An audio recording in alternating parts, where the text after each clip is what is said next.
I still remember March 27th, 2025. I couldn't watch the Nintendo Direct as it was happening because I had class that morning. Still though, I couldn't help but be spoiled. It's a Direct, we like the surprises. And when I opened my phone and checked my YouTube subscriptions, I saw it. I saw the trailer in my feed for a game I've been waiting 12 whole years for.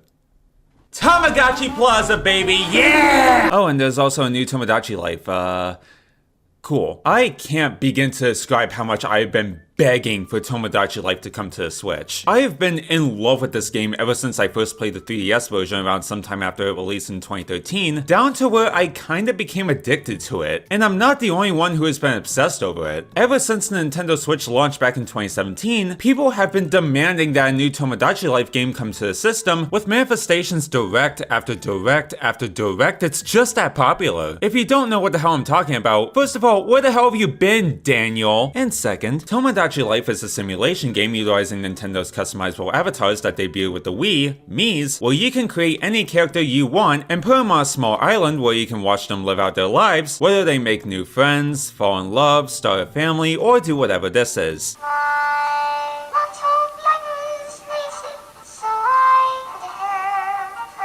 Now at first, believe it or not, there was some skepticism towards a game like Tomodachi Life coming to the Switch, mainly because the game was made for the Nintendo DS, a foldable system with 2 screens. It'd be hard to imagine how a 2-screen game could work with just a single— okay, this is just stupid, the way to make it work is obvious. By the way, I'd like a word with whoever came up with the idea of the 2DS, please. Speculation first arose when Miitopia, a Mii RPG game, was released onto the Switch back in 2021 with a more elaborate Mii maker that can let you design your Mii a lot more freely with skin color and faces, presumably testing the waters for if they were to bring Tomodachi to the system. Then patents were filed last year before the release of the Switch 2 that would have added an extra screen on top of the main one in handheld mode, only for it to never happen. So for 4 years, we were left wondering if our Mii fanfiction dreams would ever come true ever again.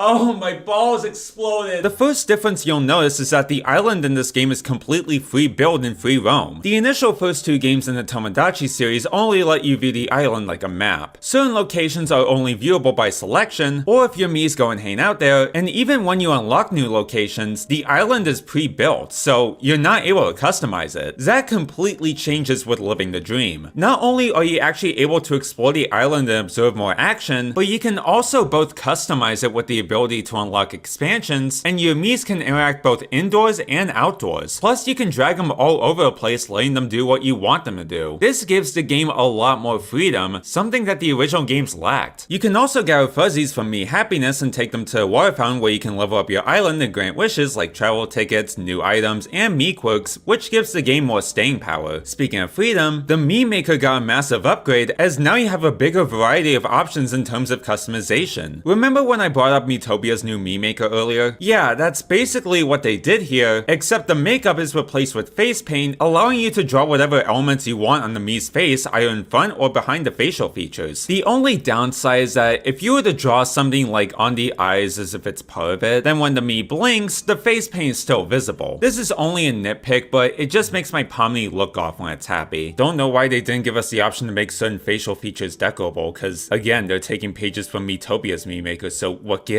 The catalog of items also got a bit of an expansion, as there are a lot more options for food, clothes, treasures, and room interiors. And better yet, you can draw whatever one of these you want, even island decor, houses, and now pets, with the addition of the palette shop. Do not ask me what I just drew here, please. The Mii interactions also have some more variety. There are more ways they can meet each other, become friends, or fall in love. Sure, it gets repetitive after a while, but for a game like this, that's basically expected. It's not made to be played in one sitting. I also love how they replace the apartments with individual houses and give Mii's the option to live with each other because, again, it gives a lot more possibilities. There are some buildings they brought back like the cafe and Mii News, which they almost removed apparently, as well as the amusement park.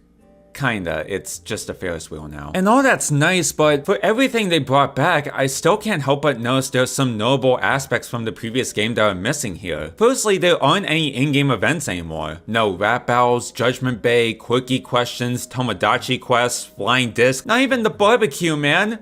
The barbecue! They also removed the ability to interact with the baby Mii's, though, to be fair,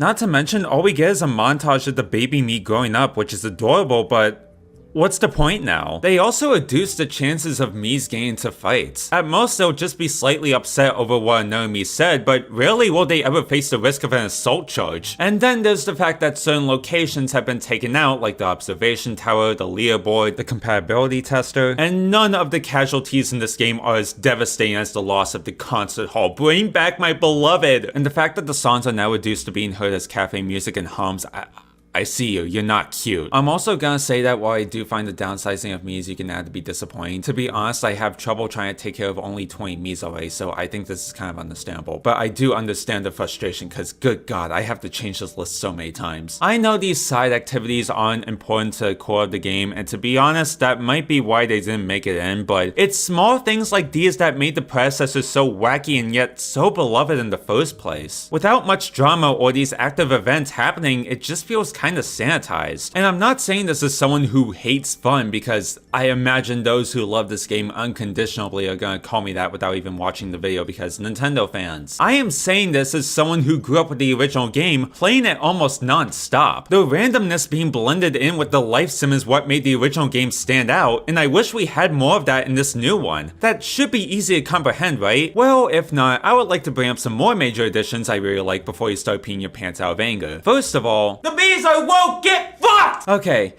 I was literally jumping up and down of joy when I learned that you can make a Mii not just gay, bi, or pansexual, but also non-binary. I don't even need to explain why this is such a big deal, but it makes my heart happy to see no Nintendo game acknowledge LGBTQ people. You don't see it very often. And secondly, bit of fun background for this one. After the direct for this game dropped, it was also revealed that, along with the Mii sharing being dropped, nobody could share any direct screenshots of their game unless you have a microSD card, are able to connect your Switch to your computer, or if you're weird, use a capture card. Regardless, this still got people pretty upset knowing that it's gonna be hard to share anything from this game. I mean, yeah, Nintendo probably doesn't want a Charlie Kirk Mii being shared using their system, but still, what the hell is the point? Well, the reasoning behind this actually turned out to be what nobody expected, because when the demo dropped, we basically figured out why. So, did you know this game has no filter? Hey, if someone was like, let's go sucking penis, would you want to get in on it?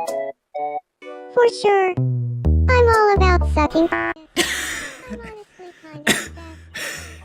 Matter of fact, I could talk about sucking penis all day if you wanted. In the original Tomodachi Life, you had to type your way around getting a Mii to say a curse word. Instead of typing out how the word is actually spelled, you had to type it out in the way it's pronounced, which makes it a little weird, but probably even funnier. In Living the Dream, however, yeah, no dude, there's zero restriction with what you can make your Mii say. I feel like the developers knew people were gonna try and attempt something like this, so I guess they had to make a compromise with the overlords of Nintendo to take away screenshot sharing so someone can make their Mii say this. Let's say it together. On 3. 1, 2, 3.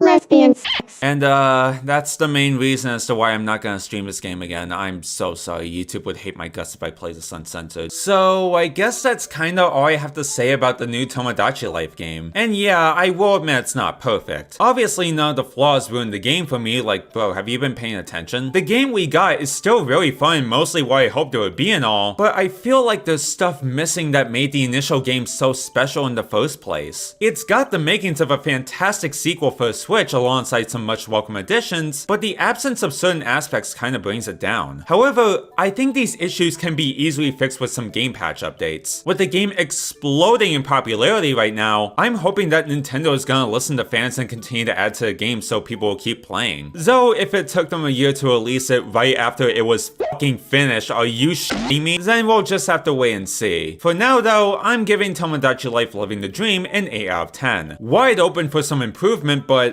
I am just so happy we have this. Hopefully they'll continue to add to it, but as of this moment, life really is worth living for. I don't know how else to end this video, so here's a brief compilation of my Mii being a simp. Enjoy! About that, that's a hell of a way to start this season. I like that a lot. All right, so this is where I already don't like this. This kind of sucks. Week 5 bye. Hate that. Hate that so much. So week 5 bye. I just hate early bye It's weeks, like especially because there's lollipop always is a injuries butterfly. and crap like Fluttering that. So by it's to bless always, me with love. always not so great. Yes, But that's then what week this feeling 6, is. right? You come out of the It's bye love. week, and this I'm assuming is going to be America's Game of the Week. It's the 425 slot. So this Butterfly. against the Bengals. More So that like should be a butterflies. Are you okay? I'm glad you're not hurt.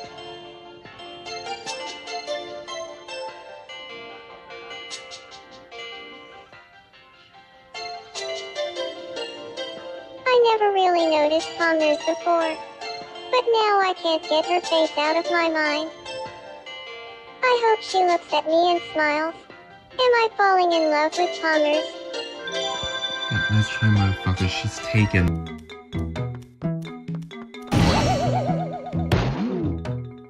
Oof. Sorry. My mind was somewhere else. No, it's my fault. Are you okay? Yeah, I'm fine. Then we're both fine. Good. Stay safe out there.